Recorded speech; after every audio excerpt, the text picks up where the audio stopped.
Ya, secara saya sebagai masyarakat yang bersifat masih profesional, tidak ada sebagai kader di partai manapun, sehingga saya maju melalui partai yang saya komunikasikan. Jadi saya sudah telah berkomunikasi dengan berbagai partai dan saat ini yang membuka pendaftaran itu ada di PKB. Saya mengikuti proses tersebut di Partai Kebangkitan Bangsa Pemalang, Pak.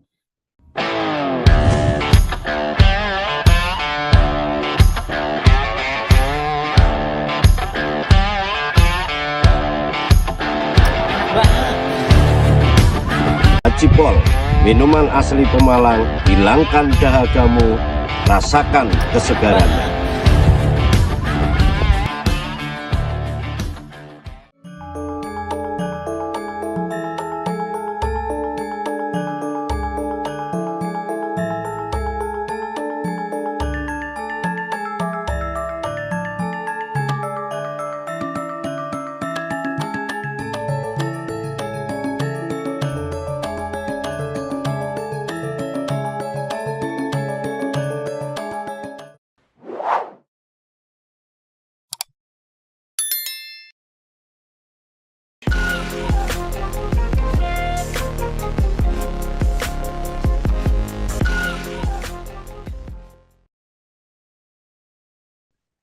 Assalamualaikum warahmatullahi wabarakatuh.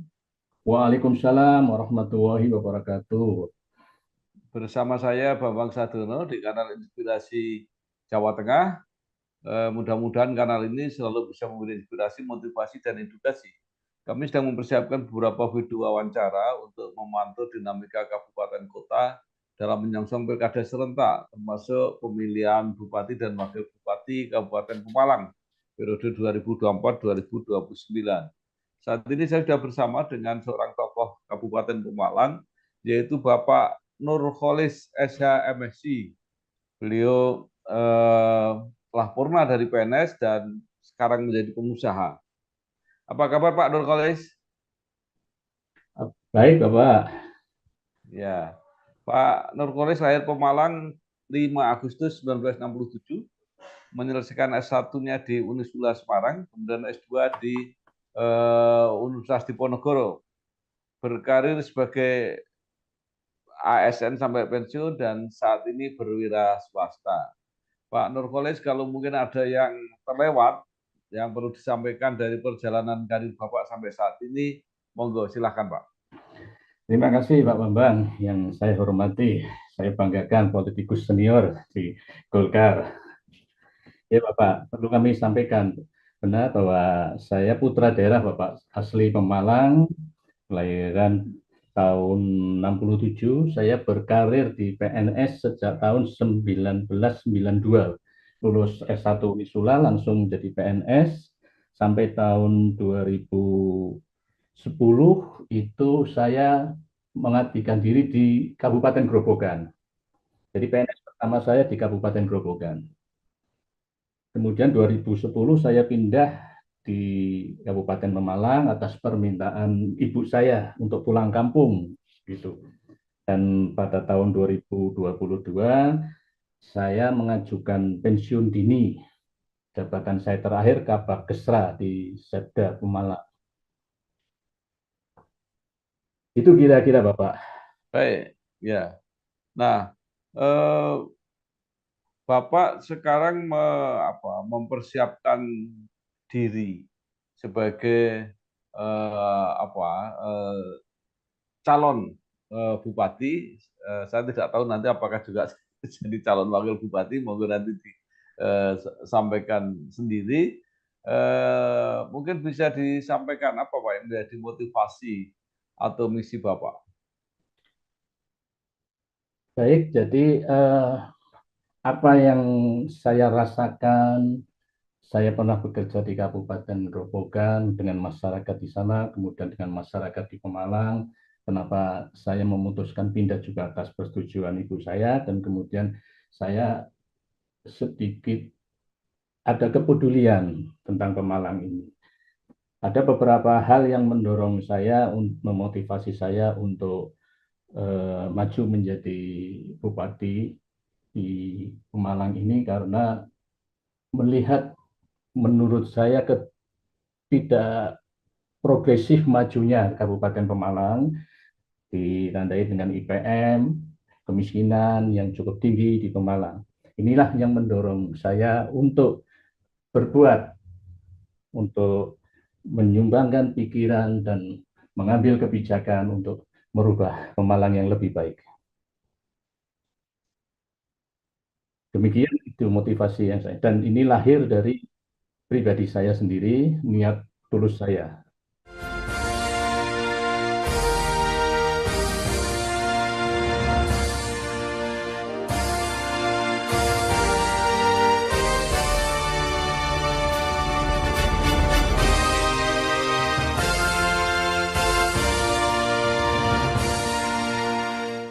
Bapak mencalonkan diri melalui eh, partai tertentu atau gabungan partai secara bersama-sama, Pak? Ya, secara saya sebagai masyarakat yang bersifat masih profesional, tidak ada sebagai kader di partai manapun, sehingga saya maju melalui partai yang saya komunikasikan. Jadi saya sudah telah berkomunikasi dengan berbagai partai dan saat ini yang membuka pendaftaran itu ada di PKB. Saya mengikuti proses tersebut di Partai Kebangkitan Bangsa Pemalang, Pak. Dan kenapa saya memilih masuk mendaftar di PKB ini karena PKB menurut saya dalam pandangan saya sekarang ini bersifat progresif, jadi tidak secara konvensional lagi, di mana berdasarkan pengamatan saya hasil pileg pilpres ini cukup fenomenal, ada peningkatan di PKB, terus kemudian ada paradigma baru di PKB yang oleh Bapak Ketua DPC Bapak Iskandar ini yang energi muda, berpikir visioner ke depan dan dibuktikan dengan meningkatnya kursi PKB dari 9 menjadi 10 dan mengedukasi pemilih di kalangan PKB secara progresif. Maju lewat PKB. Saya kira sangat strategis dalam PKB bisa mencalonkan sendiri kalau tidak salah, Pak, ya, di Kabupaten Pemalang. Betul, betul. Ya, dan Ketua Partai Pak Iskandar, apakah benar bahwa Pak Iskandar tidak bersedia untuk dicalonkan? Komunikasi dengan saya bahwa Pak Iskandar membuka seluas-luasnya buat non-kader untuk berkiprah, untuk memajukan Pemalang bisa melalui mendaftarkan melalui PKB. Itu yang statement beliau, kemudian saya mengikuti proses tersebut dan pada saat sekarang dalam proses sudah melakukan pendaftaran dan kalau buat saya sebagai calon sifatnya ya dinamis, Bapak. Artinya nanti yang mengolah itu kan partai. Kalau saya sebagai wayang sajalah, kira-kira begitu. Ya, jadi Pak Nurholis hanya mendaftar melalui PKB, Pak, ya? Betul. Kemudian saya masuk juga di Golkar, Bapak. Karena Golkar tidak ada pendaftaran, tetapi saya berkomunikasi dan sudah diusulkan oleh Golkar. Ya, baik. Nah, walaupun PKB bisa mengusung sendiri tanpa koalisi, tetapi Pak Iskandar menyatakan tetap saja akan menjalin kerjasama dengan partai-partai lain. Apakah itu nanti komposisinya sudah pasti PKB akan mengusung calon wakil bupati, atau kalau diputuskan bersama-sama, apakah Pak Nurholis siap juga jadi calon wakil bupati? Saya secara pribadi siap untuk menjadi bupati atau wakil bupati.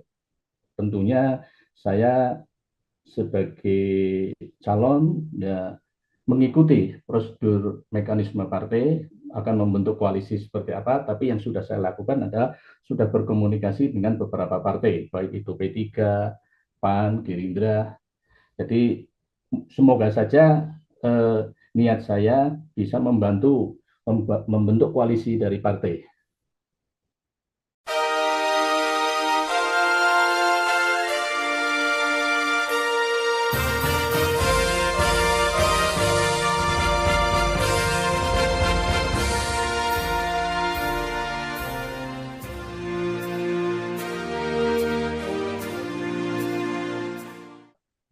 Eh, Pak Iskandar menyampaikan bahwa akan mendorong calon yang sudah selesai dengan dirinya sendiri. Nah, artinya bahwa eh, ketika dicalonkan sebagai bupati dan jadi itu hanya benar-benar akan mengabdi. Nah, bagaimana pandangan Pak Nurkolis? Saya sependapat dengan Bapak Iskandar, Ketua DPC ini memang Pemalang ini harus pemimpin yang fokus, Bapak.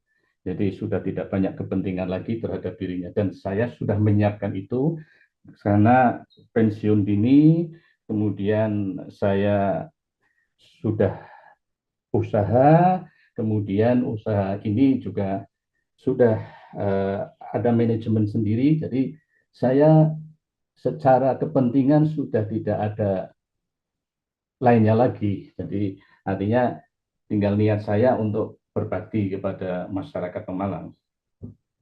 Demikian kira-kira, Bapak. Ya, baik. Bapak eh, mencalonkan bisa bupati, bisa eh, wakil bupati. Apakah sudah punya pandangan, Pak? Kalau jadi bupati pasangannya siapa? Kalau nanti diposisikan sebagai wakil akan berpasangan dengan siapa?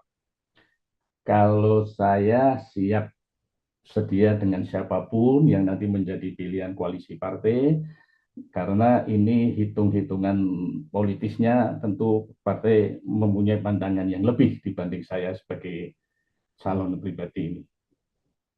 Jadi artinya kami mengikuti segala prosedur proses partai, nanti mau berkoalisi dengan siapapun, tapi pengamatan saya semua calon kan sudah muncul ini Bapak. Nah, jadi saya sudah berdiskusi dan saya menyampaikan ini semuanya mekanismenya berproses. Ya. Nah, Pak Nurkolis sudah berada di posisi di birokrasi, walaupun kemudian pensiun dini. Nah, banyak yang memperbincangkan bahwa Pemalang baru saja mengalami tsunami politik atau tsunami hukum yang birokrasinya boleh dikata apa ya sangat sangat terganggu, sangat sangat besar yang itu. Nah, eh, kemudian menurut Pak Nurkolis yang cukup panjang bergelut di birokrasi, apa yang menyebabkan masalah-masalah itu terjadi, Pak?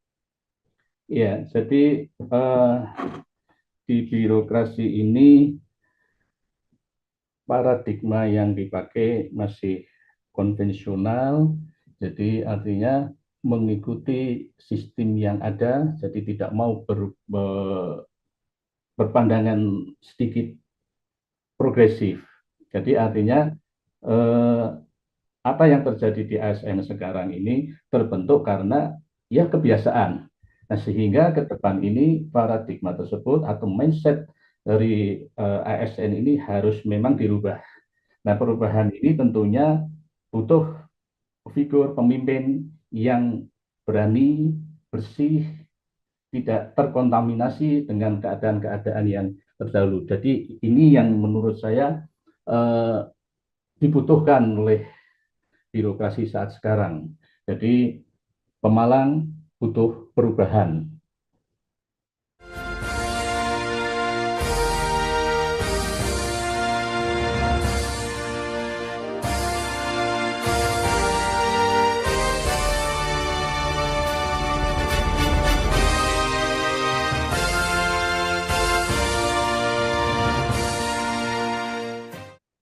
Ya, baik. Nah, Bapak sudah lama di birokrasi, mungkin tahu persis ya apa yang dihadapi oleh Pemalang. Nah, kira-kira ke depan ini siapapun yang akan jadi pemimpin Pemalang itu masalah apa saja Pak yang harus hadapi? Di Pemalang ini kalau kita lihat berdasarkan data statistik ada beberapa keterpurukan, tentunya IPM yang berada di 35 dari 35 kabupaten, kemudian kemiskinan ada di tingkat 34 dari 35 kabupaten, dan keinginan masyarakat terhadap infrastruktur pembangunan jalan, kemudian SDM di birokrasi. Nah, ini hal-hal yang menjadi harus diperbaiki ke depan. Dan potensi-potensi Pemalang cukup kuat untuk bisa merubah itu. Jadi potensi sumber daya alam, sumber daya manusia dengan bonus demografinya, kemudian eh, banyak sekarang perkembangan perpindahan investasi di Pemalang, dan ini yang perlu didorong lagi agar pertumbuhan investasi di Pemalang ada satu kawasan industri. Kira-kira itu pandangan saya untuk menggali potensi yang ke depan. Ya. Nah, kemudian banyak yang juga berpendapat bahwa pileg termasuk nanti pilkada itu akan sangat pragmatis, akan berbiaya tinggi, ya, yang memerlukan kesiapan khusus bagi para kandidatnya. Nah, bagaimana pendapat Pak Nurkolis supaya pilkada Pemalang ini nanti tetap berlangsung dengan baik, dengan lancar, dan terpilih pemimpin yang benar-benar seperti yang diharapkan oleh masyarakat? Iya, tentunya saya sebagai calon hanya bisa berharap kepada masyarakat untuk benar-benar mencermati, memperhatikan calon, bagaimana visi misi program ke depan, lebih pakai nurani hati untuk memilih pada pemimpin-pemimpin yang benar dibutuhkan, mampu menjawab solusi di masyarakat. Jadi persoalan-persoalan yang berkembang sekarang, harus bupati ke depan adalah yang mampu menyelesaikan persoalan-persoalan dan paham benar dengan Pemalang, dan itulah harapan saya tentunya kepada masyarakat lebih cerdas lagi, karena fenomena yang terjadi pada pemilihan Pilpres dan Pileg juga sudah cerdas. Jadi saya berharap masyarakat tentunya tidak hanya berpikir pragmatisnya saja, tetapi bagaimana kualitas dari calon tersebut. Baik, terima kasih sekali Pak Nurkolis Ya, MSc yang sudah mempersiapkan diri untuk mengabdikan diri kepada Kabupaten Pemalang dengan ya. mencalonkan baik sebagai bupati maupun wakil bupati. Mudah-mudahan semua lancar dan sukses Pak Nurkolis. Amin, Terima amin. kasih. Terima kasih. Wassalamualaikum warahmatullahi wabarakatuh. Waalaikumsalam warahmatullahi wabarakatuh.